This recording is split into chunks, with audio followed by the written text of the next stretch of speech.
I mean, is the answer as simple as they're not going to give Democrats anything, and maybe they think that this is going to hurt Democrats more? The on the Federal table. Workers Union said this has to end. You're not willing to acknowledge that politics is at play here. What I'm saying is that the Democrats are playing politics with this shutdown. What's going on, everyone? Welcome back to the channel. Grab a seat, because this panel discussion gets heated almost immediately. On CNN NewsNight with Abby Phillip, Anna Kasparian, and Neera Tanden go head-to-head with White House spokesperson Harrison Fields over one of the most consequential issues in Washington. The government shutdown, federal spending, and what happens to everyday Americans when political gridlock reaches a breaking point. At the center of the debate is a simple but powerful question. When government funding stalls, who ultimately pays the price? Is it political leaders in Washington, or the families who depend on essential services to put food on the table? Listen closely. This is the tell. The strongest political debates aren't won by whoever talks the loudest. They're won by whoever can explain how their policies affect real people. When conversations move beyond slogans and into the everyday consequences of government decisions, that's when the stakes become impossible to ignore. Here's what that really exposes. In a healthy democracy, budgets aren't just numbers on a spreadsheet. They represent priorities. Every funding decision reflects choices about where resources go, who bears the burden, and what responsibilities government has to the people it serves. And this is where democracy meets accountability. As you watch this exchange, pay attention to which arguments stay focused on the practical consequences for American families, and which rely more on political messaging. The most revealing moments often come when panelists are asked to defend not just their rhetoric, but the real-world outcomes of the policies they support. Stay with me until the end, because one exchange in particular shifts the entire conversation. It's one of those moments where a direct question forces everyone at the table to clarify exactly what they believe and why it matters. Before we jump in, let me know in the comments where you're watching from. I always enjoy seeing viewers from across the country and around the world joining these conversations. You know, this is a shutdown that could very well just not end, because nobody seems to be that interested in ending it. But for Americans who are on SNAP, this weekend is going to be where they're going to have to face the reality that, honestly, $188 in this economy, it's not even a whole lot of money for food, but it's going to go away. I mean, luckily we have the money to bail out Argentina to the tune of $40 billion. And by bailing out Argentina, of course, the Trump administration is helping to bail out the hedge funds invested in Argentina. It's not a good look when the Republican Party won't concede on the one thing that's important here, which is add the subsidies to the Affordable Care Act so people's health care premiums don't double. And that's it. That's what the Democrats are asking for. But Republicans refuse to sign on to that. And if we're going to keep having this dysfunctional government situation or congressional situation year after year, I mean, they're still collecting my taxes.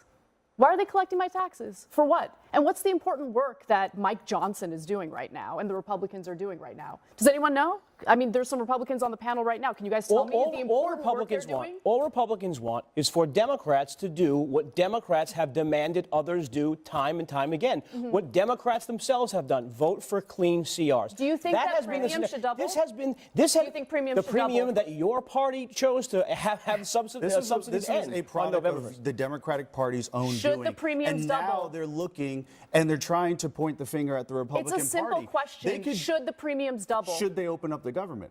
The answer is yes. The government will open up the government if they we can get give into the those Democrats the negotiations. one thing they're asking for, which is a just issue. You want to talk about premiums, and we just talked about SNAP benefits. Who cares about health care when you cannot put food on the table? You have millions SNAP of benefits Americans, are important too. You have a lot of Americans that are going to be without food stamps. So you want the because of Democrats to sign on to funding the government And this is why in a situation in which the premiums will double for Americans who already have a difficult time paying for their health insurance. What is the difference? What is the difference of the bill? What is the difference for the bill about the that you well-being of the voted American for? people? There is a big difference. This is the new Democratic Party. I have to say, it's amazing to get lectures on how much you care about SNAP benefits. Because I have family members on SNAP. Well, then why did you support the president when he asked for and got $186 billion of cuts to SNAP. They were If you cleaning cared- up the program they from were waste, fraud, and abuse. Oh my You God, and I both know is that. all ridiculous. Because you cannot People have a are gonna program. Go hungry No. From those SNAP Straw man's cuts. argument. No, You it's cannot not. have Those people. I'm sorry. Get- You just finish. paid for 186. You took $186 billion out of the SNAP program. $186 billion that will go Waste, to fraud, and people. abuse. It's not waste, fraud, It and is. abuse. It will. You like to say that, but it's actually false. Look at And you what we actually took did. the money, and you But took this the is money the overall for a problem. billionaire's What you're tax mad cut. about is the passage I'm of one sorry. big beautiful bill. no, You I'm guys have to not. realize that elections have consequences, hold on and one your second. side lost. Hold on one I'm second. angry. Just on the waste, fraud, and abuse point. Over the last 15 years, SNAP fraud has fallen from 4% to 1%. So there's already very little fraud in the SNAP program, according to the government. $180 billion is a lot more. Dude, the Pentagon hasn't passed look, a single regardless audit. of I want to pause the clip here because this is where the debate stops being about political messaging and starts being about priorities. Pause. Listen closely. This is the tell.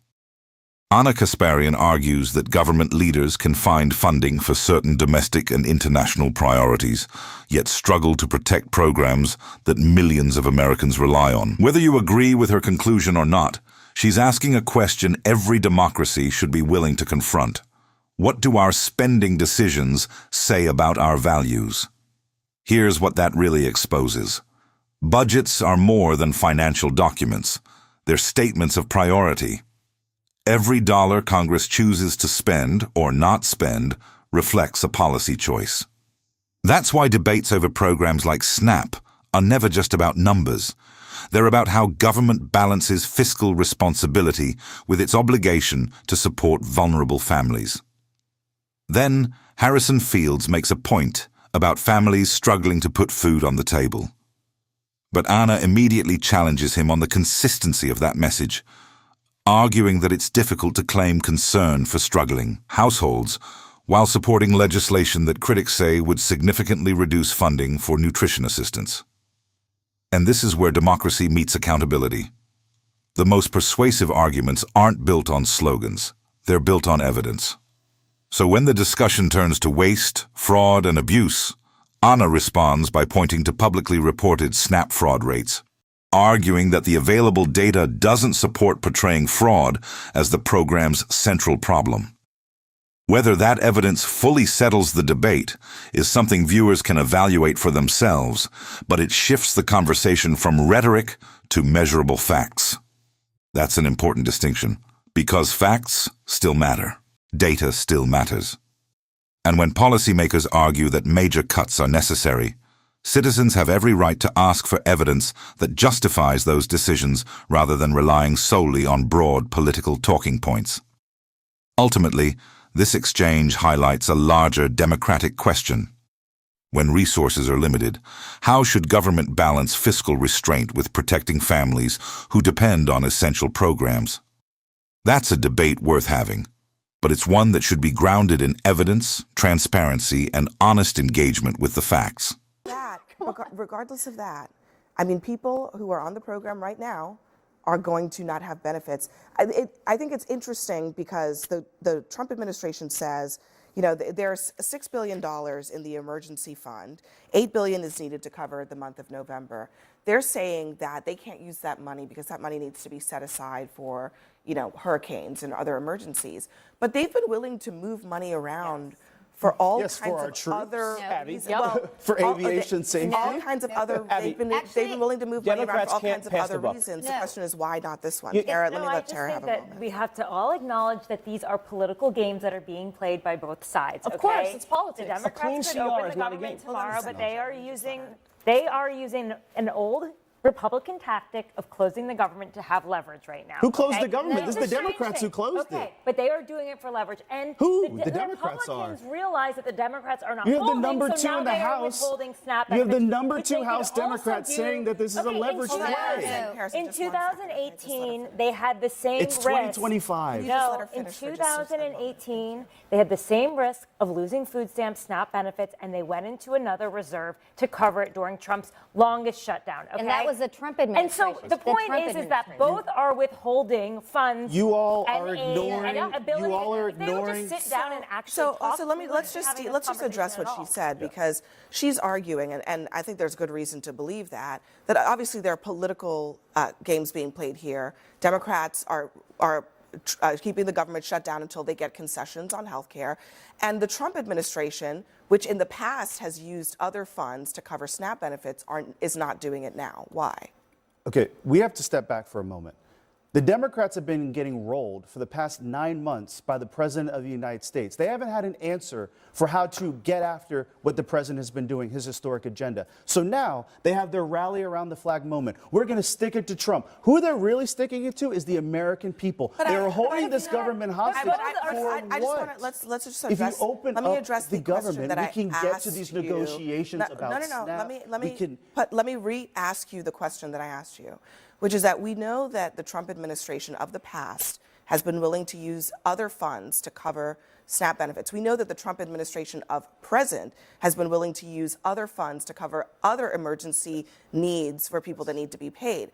Why will they not do this on the issue of food on the table for children under 5, children 5 to 17, very clear of who's going to be impacted. Adults over 60 years old, people with disabilities?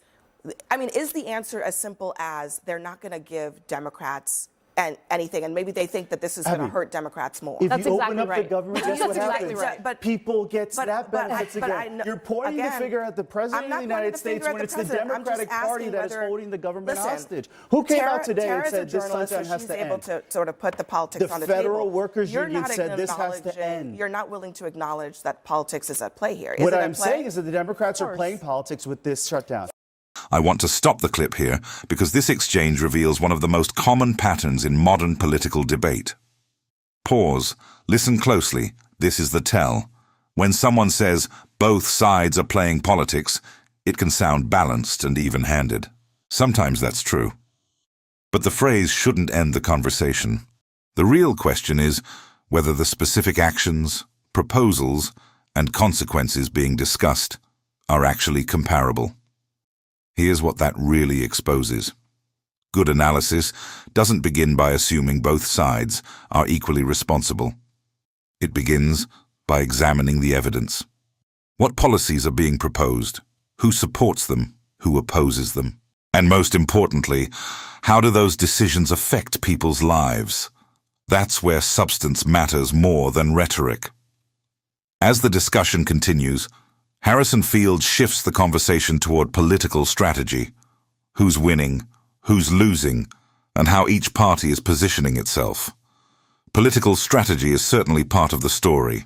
But Abby Phillip repeatedly brings the discussion back to the policy itself and its practical consequences. And this is where democracy meets accountability. Notice the questions Abby asks. She doesn't ask who scored the better political point.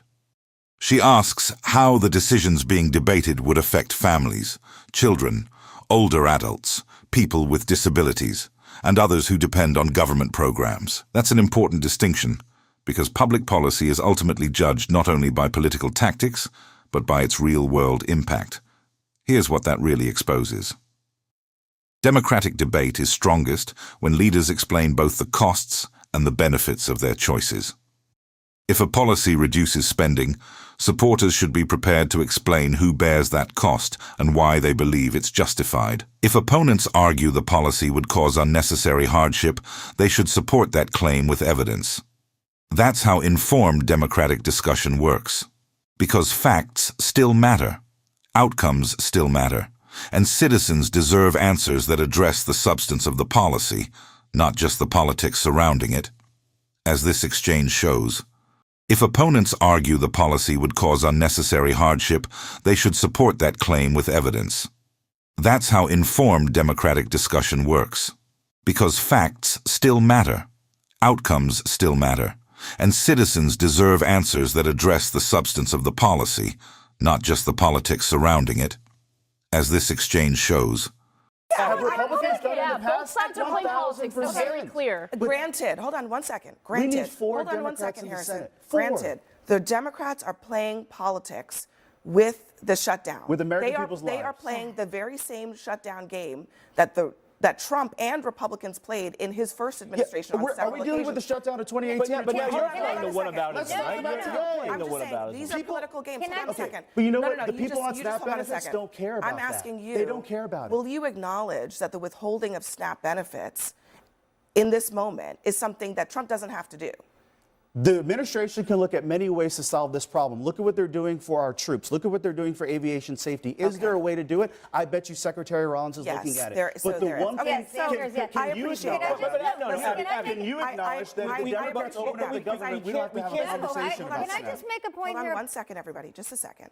Let me just say, I appreciate that you acknowledge that there are options on the table. They're not being utilized. If you could The acknowledge that the second- Democrats but the can open up the secondary- government and this problem won't be a problem. literally You just don't said think that. that one The concession to secondary- Democrats is okay? Like just not- one it's not concession, just which is one the concession. subsidies for the No. Affordable Care Not Act, to so show- premiums to hold don't up this double. entire That's government? the one thing they're asking for. When we got people on furlough? One No. thing. Hold on, Can no, I just just- Because we can know I what just- this No, country is because we about. love that premiums are going to double. We you're love mad it. that We we love it. passed Let one all big, these beautiful Americans bill. suffer. Just I a think you're really second. sad about that, guys. Go ahead. Can I just say how I predict this will end? This will end. I'm not sure who will wave the white flag first. I doubt it will be Trump, but he will end up giving the concession of the subsidies. He's already said it. He knows Yeah. it. Yeah. He Why not said do it it. now? I want to stop the clip here because I think this is where the entire discussion comes into focus. Pause. Listen closely. This is the tell. Throughout the debate, Harrison Fields repeatedly argues that both political parties are engaged in political strategy.